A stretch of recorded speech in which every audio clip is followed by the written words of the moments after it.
The reason I started Knox Vintage with seniors and special needs was because of my own pets. The pets I had before I started the rescue were a Boston Terrier who lost both of her eyes to glaucoma, and a boxer who was paralyzed from the waist down, just due to a spinal cord disease that boxers are prone to. And they were the best dogs I ever had. They were so easy and so loving, and towards their end years, they were just the best dogs. And I just decided these are the kind of dogs that everybody needs to learn to love. Yeah, so we're foster based. So as of today, we have 53 animals in foster homes. Those 53 animals, most of them are in their own foster home, some are in litters or in a foster home together, but most of what the day looks like is talking to fosters about how their pets are doing, getting updates to put on our website with pictures and videos of the animals. Today we had vet appointments for a couple that we had to arrange. We've got some grooming appointments coming up and some events in February we're planning on, so it's just a lot of planning. It's a lot of keeping the ball rolling, paying attention to every animal in foster and what we need to do to take the next steps to get them adopted. So working at Peapaws has been amazing. The vets here are very compassionate. They love what I'm doing and they want to be a part of it. I'm able to have them around 24/7. I'm able to ask them questions about the pets we have in care that we might not be able to ask if we didn't have that closer relationship. And I'm an available ride for any dog that needs to get to a low-cost clinic every day. I'm on my way here.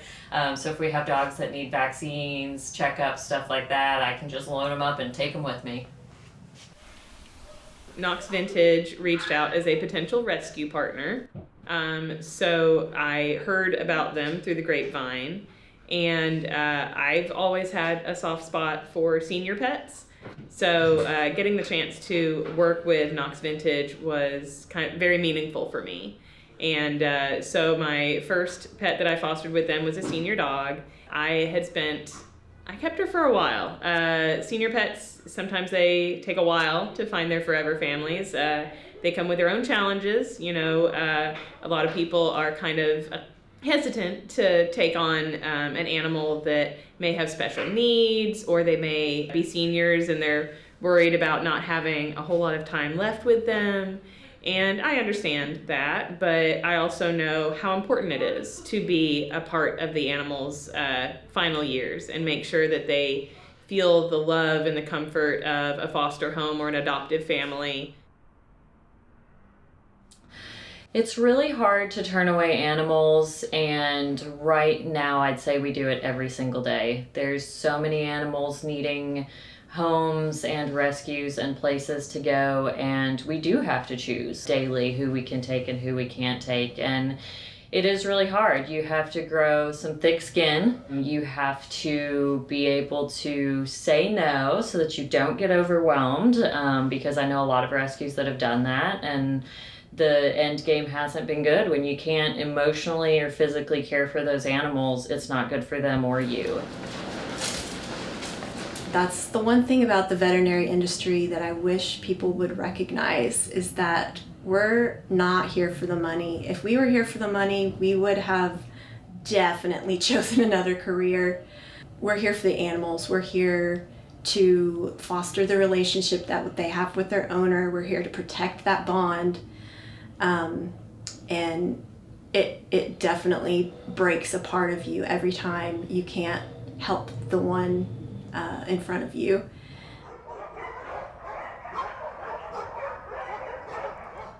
So my biggest response, or thing I don't think the public understands, is how busy we are. Everybody that works for Knox Vintage is not paid. We're all volunteers, but we all work full-time jobs. So on top of 40-hour work weeks, we are constantly checking our phone to see who's put in an application, to try to find fosters, to answer shelters and rescues that are asking us to take animals, to call and do vet checks. We pretty much all stay up all night every night trying to get these animals home and do what's best. And especially with our super adoptable animals, sometimes we get a ton of applications, and we look for what's best for that animal, but we don't always have time to reach out to everybody. And honestly, that's not really our responsibility. Our responsibility is to the animal and what is going to make it happy. And if that upsets other people, that just is what it is. In the end, we know that we did the best by getting that animal the best home, and sometimes people just get upset. Fosters are everything to our rescue. If we did not have fosters, we wouldn't have dogs. We want each of our dogs to be vetted by a foster home as far as what their availability is. So they tell us if the animals are gonna be good, happy living with cats, with dogs, with children, going on walks, needing a backyard, going on car rides. That really gives us all the information we need to make sure that that dog or cat goes into the perfect home.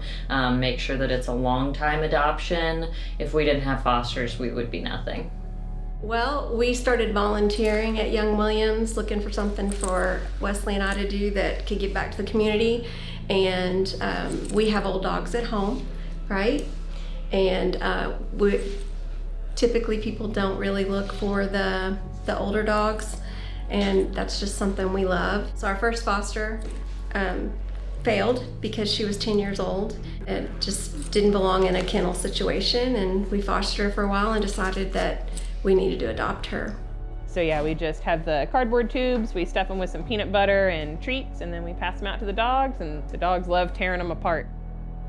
Volunteers are, spending time with animals, providing enrichment, one-on-one time, getting photos and videos to share. So there's lots of different ways that volunteers get involved, and we even have, opportunities where people can take dogs out on day trips to get them a break from the stressful, chaotic shelter environment. Adoption, for me anyway, is just so important when you're taking an animal that just has a rough time of it, doesn't want to be at the shelter, maybe is struggling at the shelter because it's a stressful environment, and especially those seniors and animals with special needs that get overlooked that might spend a prolonged period at the shelter.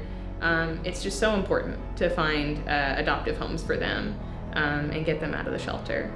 They want to spend the rest of their lives with a loving family just like any other pet.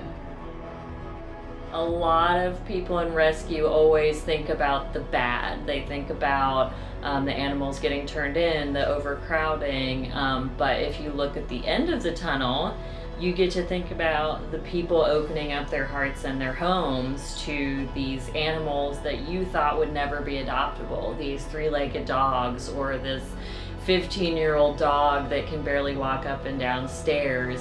So it's actually given me a kind of new lease on life that there are just really great people out there, and maybe a bigger community of supporters than you originally would think.